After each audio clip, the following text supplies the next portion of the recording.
Welcome to Timeless Learning, the channel where we teach in-demand tech skills that never go out of style.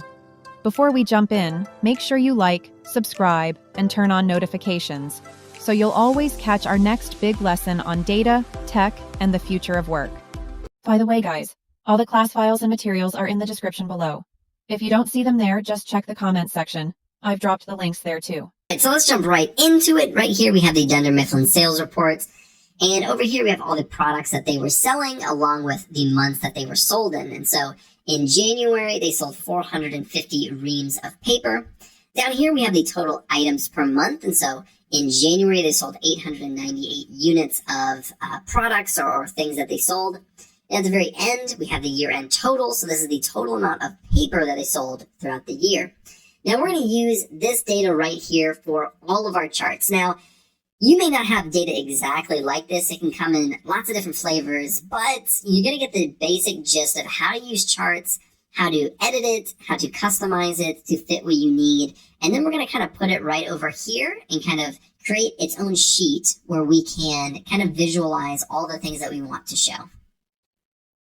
So let's jump right back over here into sales. And first thing we need to do is kind of highlight the data that we're going to be working with. Now, I'm going to start with everything, but, I'll show you along the way. We don't actually want everything, but we can filter that stuff out as we go. So let's go right here, and we're going to insert, and we're going to go over to charts. Now, this is the chart section. There's lots of different types of charts, but the first thing that we're going to be looking at is right here. This is a 2D column or kind of like a bar chart. And we're just going to click right here, and we're going to pull this down. So now that we have this down here, there are a few things that I want to show you before we actually really get into it. And I kind of want to show you the options that you have.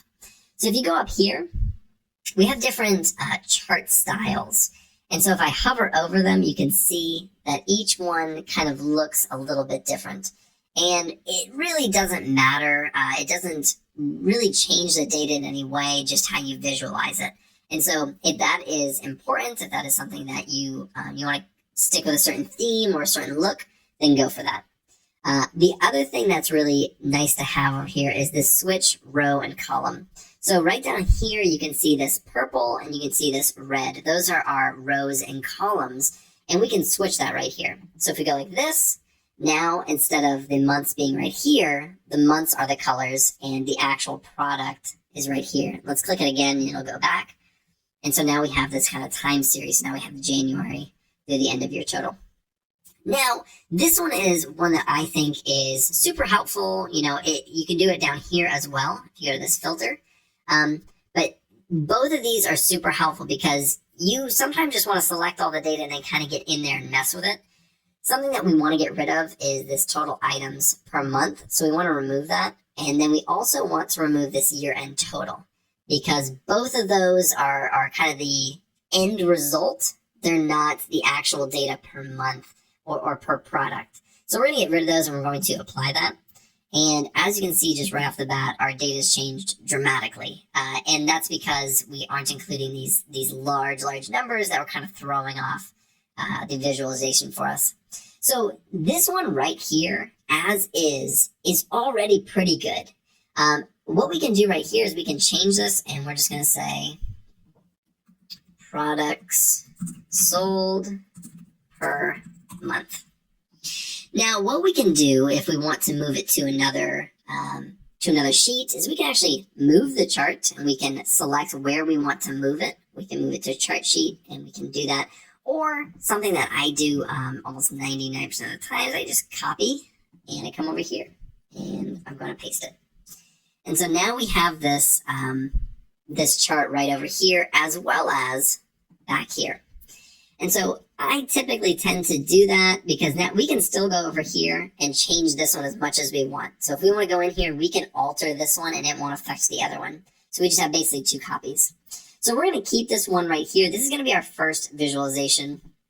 And as I said, it's fairly straightforward. If you've ever done any types of charts or graphs before, right here it's January, February, March, April, May. And if you hover over these, you can see that that's the paper. And if we just glance, the paper is their biggest product by far. And so that blue, which is their paper, is going to be the biggest every single month. So that makes perfect sense. Now, what if we want to change up the kind? So what if we want to change up the kind of visualization that it offers us? Well, we have a lot of different options. Let's go right over here to change chart type. Now, this is going to offer you just about everything you could possibly imagine or want, and even things that you absolutely would never ever want ever. And so I'm going to show you some of the good ones, and I'm going to show you some just absolutely insane ones that Excel came up with, which I could not imagine a scenario that these are ever used. But within these columns, you can do, they're called cluster columns, these stacked columns, so it would look just like this. Those are often used as well. And then we have ones that they're just not used often. Let's take a look at this one right here. I mean, it's tough. It's tough to look at. But let's put it right here. This is basically the same thing that we just had, except visualized in a different, we'll call it more unique way. And let's, for the sake of it, let's put it over here. These two things show the same information. They show the same data, just one is shown well and one is not shown well. I'm not a fan of these 3D type of visualizations.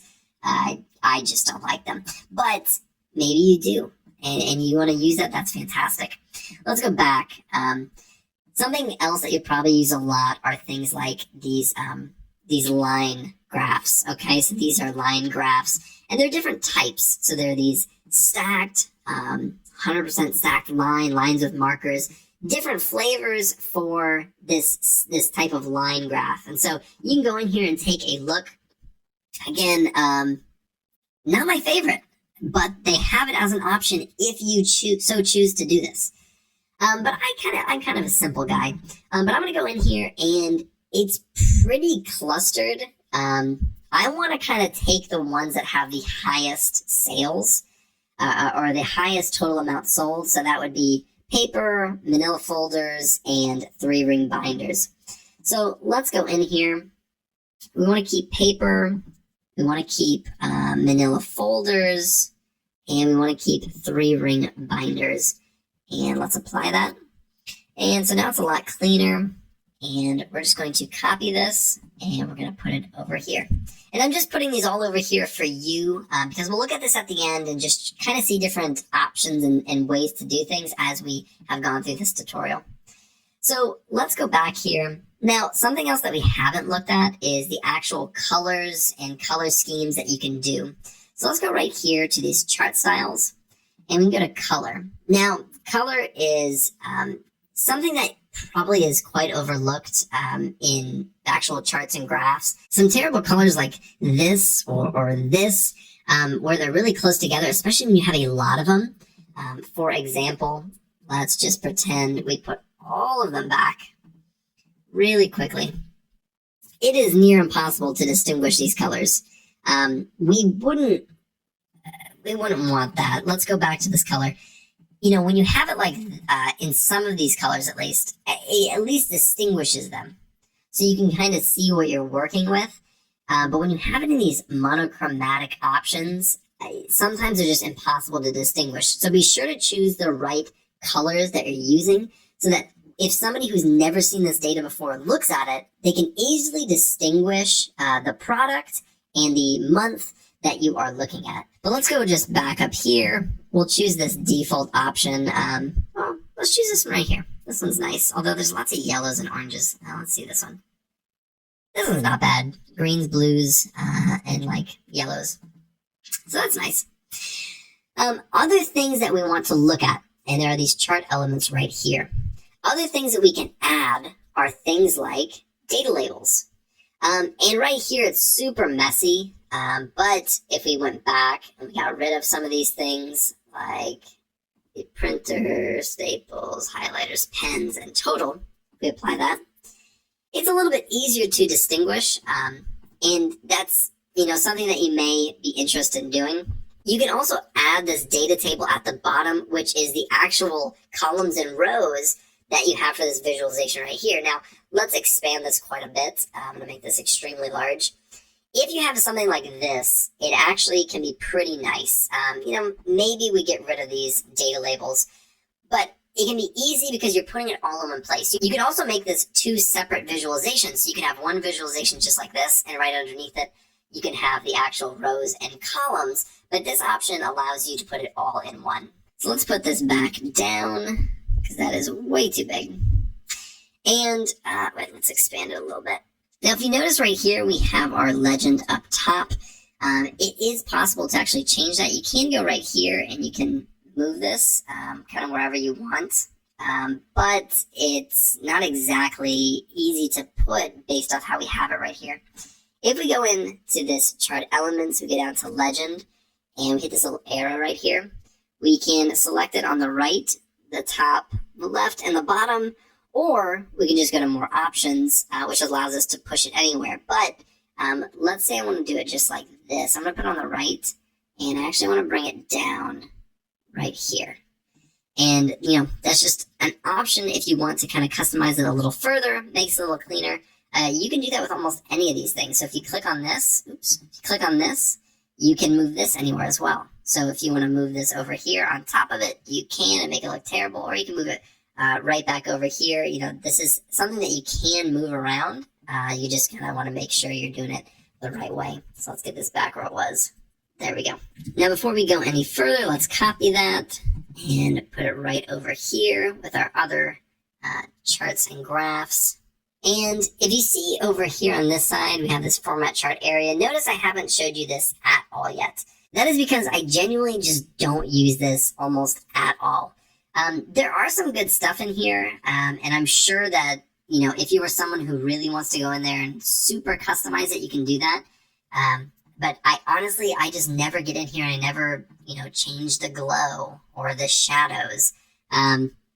Just not something I use, and some of these are only for these 3D formatting, which I never use.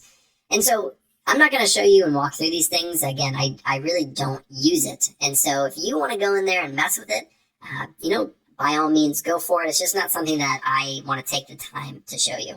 And with that being said, let's go back over to this chart sheet that we have. And it was super, super easy to get these charts and graphs and whatnot. There are lots of different options. Again, if we go back here and we go up here to chart design and go to the change chart type. And again, there are a ton of different options, like a pie chart, like this. It's you can try to figure this out and use these. But I wanted to show you the ones that you'll probably use the most, which are these columns and line charts. And they all kind of are similar in their own way. This bar chart is basically, this column chart just on its side. And so they all have their different flavor. They all have their different way of visualizing the data. But in essence, they're using the data in a similar way to visualize it and represent the data itself. Especially things like these box and whisker plots or these waterfall charts. These are things that usually require specific data to kind of use. And so I'm just using data that you'll probably see the most of, like this sales data. So I hope that this is giving you a pretty good, quick understanding of how to use these, how to customize them, how to copy and paste them over to a different sheet to create some type of little chart and visualization sheet that you can use to show your employers and visualize the data that you are working with. Thank you guys so much for watching. I really appreciate it. Again, huge shout out to Udemy for sponsoring this Excel series. If you like this video, be sure to like and subscribe below, and I'll see you in the next video. Thanks for watching. If you found this helpful, please like, comment, and share this video with someone who's learning too. Don't forget to subscribe and tap the bell icon so you never miss another skill-packed lesson from Timeless Learning. Remember, the best investment you can make is in your own knowledge. Keep learning because growth is timeless.